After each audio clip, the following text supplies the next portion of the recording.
नमस्कार, मैं हूं गौरव राजगुप्ता। आप देख रहे हैं diary of a crime reporter featuring Chirag Kothi. आपने कई साल क्राइम रिपोर्टिंग की है। क्राइम रिपोर्टर के जीवन में ऐसा मोड़ क्या कभी आया जब आपको लगा सिचुएशन में आप भर गए हैं, अपनी जान को खतरा है, अपनी फैमिली की जान को खतरा है, अपनी संपत्ति को खतरा है, लेकिन उस सबको भी बचाना है, लेकिन जो हमारी ड्यूटी है जर्नलिज्म की, रिपोर्टिंग की, वो भी पूरी करनी है। बिल्कुल गौरव, ऐसा किस्सा भी है और ये असलियत भी है। दरअसल वाकया है 2020 की शुरुआत का, फरवरी के मंथ का, जब दिल्ली में दंगे हुए और दोस्तों 50 लोग इसमें मारे गए, 700 से ज़्यादा एफआईआर दर्ज हुई। और यकीन मानिए उस वक्त ऐसा माहौल था गौरव कि जहां मैं जा रहा था नॉर्थ ईस्ट डिस्ट्रिक्ट में, वहां पर मारकाट मची हुई थी, पेट्रोल पंप जलाए जा रहे थे, लोगों की संपत्तियां जो है उसको तोड़ा जा रहा था, लोगों को लूटा जा रहा था। मैं दरअसल उस वक्त मौजपुर में रिपोर्टिंग कर रहा था और मौजपुर भी एक ऐसी जगह थी जो इफेक्टेड थी इस पूरे दंगों से। दरअसल वहां हम जब शुरुआत हुई उस वक्त यूएसए ये उस जमाने की बात है जब आप आज तक में थे। जी। और उस वक्त यूएसए के प्रेसिडेंट आए हुए थे और जाहिर तौर पर सारी पुलिस जो है वो वहाँ, दिल्ली पुलिस वहाँ पर व्यस्त थी। इसी का फायदा उठाया दंगाइयों ने और सबसे पहले जो शुरुआत हुई जाफराबाद से शुरुआत हुई, जहां पर इनफैक्ट इससे एक दिन पहले की अगर बात करेंगे, संडे की बात है, मुझे याद है कपिल मिश्रा जो बीजेपी के लीडर है, वहां उन्होंने आके एक स्पीच दी, जिसके बाद कबीर नगर साइड से पत्थरबाजी होना शुरू हुई, फिर यहाँ से भी पत्थरबाजी हुई, यानी कि दोनों साइड से पत्थरबाजी हुई और इतनी ज्यादा पत्थरबाजी ने रूप ले लिया कि अगले दिन बहुत ज्यादा सिचुएशन खराब हो गई गौरव। और यकीन मानिए दिल्ली पुलिस में एक डीसीपी थे अमित शर्मा, उनके सर पर चोट लगी, कई और जो आईपीएस थे वो इंजर्ड हुए इस पूरे मामले में, चांदबाग इलाके में, जहां से फिर पूरे एक तरह से कहा जाए पूरे नॉर्थ ईस्ट डिस्ट्रिक्ट में स्प्रेड हो गए दंगे। और जहां मैं जा रहा था वहां पर सिर्फ और सिर्फ प्रॉपर्टीज जलाई गई हुई थी, दिख रही थी, दुकानें टूटी हुई नजर आ रही थी, गाड़ियां जली हुई नजर आ रही थी, लोग, कई ऐसी वीडियोस आई जिसमें आईबी ऑफिसर मारा गया, जिसमें कई एक तरह से कहा जाए आरोपी भी इसमें पकड़े गए और कई ये कहा जाए कि उस वक्त कई आरोपी सोशल, पॉलिटिकल, इकोनॉमिकल, हर तरह के इसमें सेंसिटिव मुद्दे जो हैं वो हावी रहे थे। और कहीं ना कहीं सवाल उठा सरकार पर कि आखिर उस वक्त केंद्र में बीजेपी की सरकार अभी भी है, तो सवाल उठा सरकार पर कि आखिर सरकार दंगे क्यों नहीं रोक पाई। 3 दिन बाद गौरव दंगे रुक गए। सवाल ये उठा कि आखिर 3 दिन पहले तक सरकार सो रही थी, उसको नजर नहीं है इसकी ग्रेविटी। क्या सरकार उस वक्त जो यूएस प्रेसिडेंट आए हुए थे उनकी आओ भगत में लगी हुई थी? क्या पुलिस जो थी उसके बाद एक्टिव नहीं थी? मुझे याद है गौरव कि जैसे यूएस प्रेसिडेंट जाने वाले थे शाम को, तभी दिल्ली पुलिस के उस वक्त कमिश्नर थे अमूल्य पटनायक, उनकी एक मैंने बाइट सुनी चैनल पर, उन्होंने कहा कि अब हम दंगाइयों से सख्त तरीके से निपटेंगे और जो भी दंगा करते हुए नजर आएगा उसको गोली मार दी जाएगी। ये ऑर्डर हो गया था और उस वक्त पैरामिलिट्री फोर्सेस दिल्ली में लैंड कर गई थी और इतनी ज्यादा कंपनीज आ गई थी, क्योंकि सुबह मीटिंग हुई थी गृह मंत्री तो दिल्ली में तो सेंटर है ही पैरामिलिट्री फोर्सेस का, तो उनको ऐसा क्यों हुआ कि 3 दिन लग गए? पता नहीं क्यों हुआ। और उसके बाद सिचुएशन ये हो गई कि मुझे याद है मैं उस वक्त रिपोर्टिंग मौजपुर में कर रहा था, मुझे कई लोग फोन करे जा रहे थे कि हमारे यहाँ दंगाई घुस रहे हैं, हम कैसे, हमने रोका हुआ है, ये हमें जला देंगे, हमें मार देंगे, आप बचाओ हमें। और कैन यू इमेजिन गौरव, 100 से 200 400 फोन उन्होंने मुझे कर दिया। आप सोचिए पुलिस को कितने किए होंगे।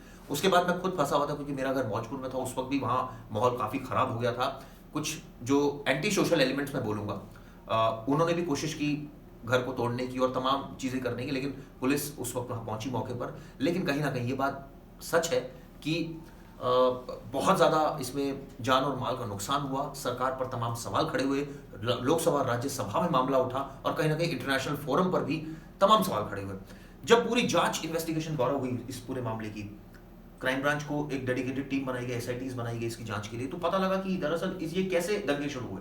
तो ये प्रोटेस्ट शुरू हुआ सीएए के जो विरोध में लोग थे, वहां से एक चिंगारी उठी जो इन्वेस्टिगेशन बोलती है, और वहां से कहीं ना कहीं ये बात सामने आई कि उन्होंने कहा कि हम सबक सिखाएंगे, और वो जाफराबाद में आकर कुछ महिलाएं बैठ गई, उसके विरोध में कपिल मिश्रा आ गए, और उसके बाद ये सीक्वेंस ऐसा बनता चला गया कि दंगे हो गए। हम यहाँ किसी कम्युनिटी को टारगेट नहीं कर रहे, लेकिन सच्चाई जो फैक्चुअल है, जो चार्जशीट बोलती है, वो यही बोलती है कि इस पूरे मामले में कहीं ना कहीं तमाम जो लोगों को अरेस्ट भी किया गया।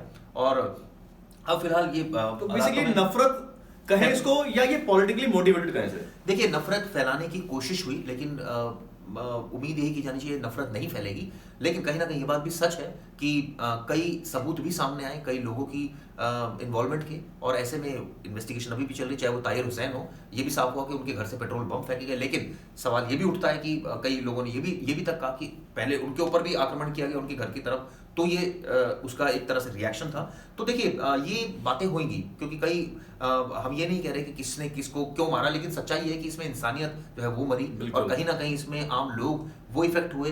आम लोगों का धंधा पानी जो है एक तरह से खत्म हुआ, लोगों की और दुकानें जल गई। दुकानें जल और गई। मुझे दुर्भाग्य लगता है इस बात का, बहुत सारे लोग, पढ़े लिखे लोग, डॉक्टर्स, सीए, जो जिनको मैं जानता हूं, जो कभी ऐसी बातें नहीं करते थे, कम्युनिटी विरोधी, वो कम्युनिटी विरोधी बातें करने लग गए। उनको एक इन्होंने ऐसा अविश्वास किया, प्रत्येक- अविश्वास हो गया लोगों के एक बीच में। अविश्वास, मैं ये कहूंगा गौरव, इसको इस सेंस में बोलना चाहिए कि अविश्वास पैदा करने की कोशिश की गई, जिसको पूरी तरह से नकार दिया गया। मैं पिछले एक तरह से कहा जाए 38 सालों से मौजपुर में रह रहा हूँ, और वहाँ जो कम्युनिटी है, हम सभी कम्युनिटी के लोग रहते हैं, लेकिन वहाँ कभी इस तरह की नफरत वाली बातें नहीं थी। लेकिन जिस तरह से कोशिश की गई, वो अभी भी लोग वहाँ प्रेम पूर्वक तरीके से रहते हैं, और हर कम्युनिटी एक दूसरे की रिस्पेक्ट करती है। लेकिन अब जिस तरह से इन्वेस्टिगेशन गौरव इस पूरे मामले की चल रही है, क्राइम ब्रांच, तो सच तो आपको धमकियां भी आई थी कि आप बाहर निकलोगे तो? हाँ, मुझे धमकियां भी मिली, लेकिन चूंकि क्या क्या धमकियां थी, थोड़ा बताना चाहेंगे आप? देखिए, मैं उस वक्त रिपोर्टिंग कर रहा था, तो मुझे याद है 4 बजे के आसपास मेरा लाइव लिया गया, जब शाहरुख एक आरोपी था जो जाफराबाद से उसने फायरिंग करनी शुरू कर दी थी, और यहाँ से भी फायरिंग काफी शुरू हो गई थी। वहाँ डीसीपी इंजर्ड हो गए थे, तो उस वक्त ऐसा माहौल हो गया था। मुझे याद है, मैंने जॉइंट सीपी से पूछा था कि उस वक्त कि आखिर वहाँ क्या उनको चोट लगी है, तो उन्होंने कहा था उनको तो चोट लगी है, एक पुलिसकर्मी की भी मौत हो गई है। तो उस वक्त जो पुलिसकर्मी था, जो अमित शर्मा के साथ था, उसकी मौत हो गई थी। और ऐसे में जाहिर तौर पर पुलिस के बस की बात नहीं थी, ये बात सच है। और ये भी बात सच है कि 3 दिन बाद जो चीज कंट्रोल हो सकती थी, वो डे 1 पहले दिन क्यों नहीं हो गई? तो तमाम ऐसे सवाल है जो खड़े हुए। और ऐसे में अब सच्चाई ये है कि इस पूरे मामले की जांच चल रही है, और ऐसे में उम्मीद यही की जानी चाहिए जो सच है गौरव, वो सामने आ जाए। और मैं चलते चलते अब आपसे ये कहना चाहूंगा कि दोस्तों, हमारे देश का इतिहास रहा है, विविधता का देश रहा है, अनेकता में एकता का देश रहा है। हर देश, तमाम कम्युनिटीज, हर जाति, हर धर्म के लोग यहाँ पर अपने आप को सुरक्षित महसूस करते हैं। हर त्योहार हम मिलकर मनाते आए हैं, और ऐसे ही मिलकर मनाते रहेंगे। लोगों ने तोड़ने की कोशिश की है, लेकिन हम टूटे नहीं, हम बिखरे नहीं, हम एक साथ हैं, जुड़े रहेंगे। कमेंट देकर आप हमें जरूर बताइएगा जो ऐसा कोई मित्र, ऐसा कोई इंसिडेंट जो आपकी कम्युनिटी का ना हो, लेकिन आपको बहुत प्यारा हो। कुछ ऐसे प्यारे मैसेज जरूर डालिएगा ताकि कम्युनिटी में इस तरह से प्यार बना रहे। नमस्कार, नमस्कार, जय हिंद। जय हिंद।